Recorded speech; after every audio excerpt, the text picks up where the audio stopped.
বাবার মৃত্যুর খবর শুনে কারাগার থেকে পেরোলে মুক্তি। হাতকড়া পরা অবস্থায় বাবার জানাজায় অংশ নিলেন চন্দনাইশ উপজেলা আওয়ামী লীগের সদস্য মোহাম্মদ শাহাদাত নবী খোকা। প্রায় 11.5 ঘন্টার জন্য পেরোলে মুক্তি দেওয়া হয় তাকে।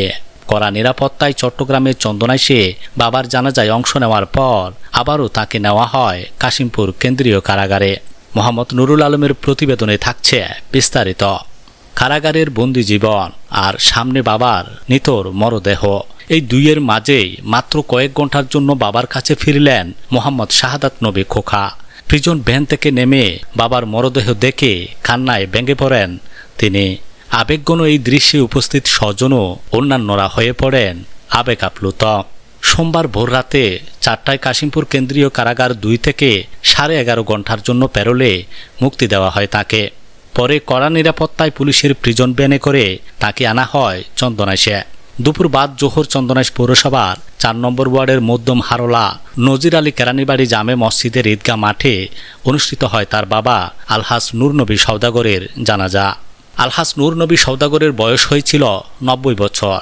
রোববার ভোর 5টার দিকে চন্দনাইশ পৌরসভার নিজ বাসভবনে বার্ধক্যজনিত কারণে তিনি মারা যান। মৃত্যুকালে তিনি রেখে গেছেন 6 ছেলে ও 2 মেয়ে। বাবার মৃত্যুর পর জানাজায় অংশ নেওয়ার জন্য পরিবারের পক্ষ থেকে শাহাদাত নবী খোকাকে পেরোলে মুক্তির আবেদন করা হয়। পরে কারা কর্তৃপক্ষ 11.5 ঘন্টার জন্য তাকে পেরোলে মুক্তি দেয়। বাবার জানাজায় অংশ নেওয়ার কয়েক ঘন্টার এই সুযোগ শেষ হয় জানাজা ও দাফনের মধ্য দিয়ে। এরপর কড়া নিরাপত্তায় আবারও শাহাদাত নবী খোকাকে নেওয়া হয় কাশিমপুর কেন্দ্রীয় কারাগারে। কারাগার থেকে বাবার জানাজায় কয়েক ঘন্টার এই আবেগঘন উপস্থিতির মধ্য দিয়ে শেষ হয় তার চন্দনাইশ সফর।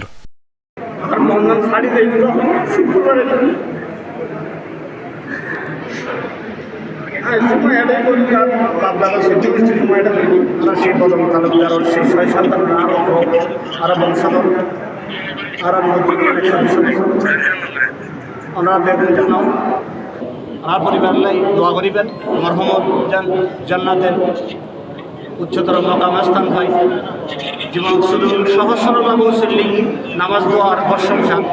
আর খুব কষ্ট করি আসেন খুব ছোটবেলায় যে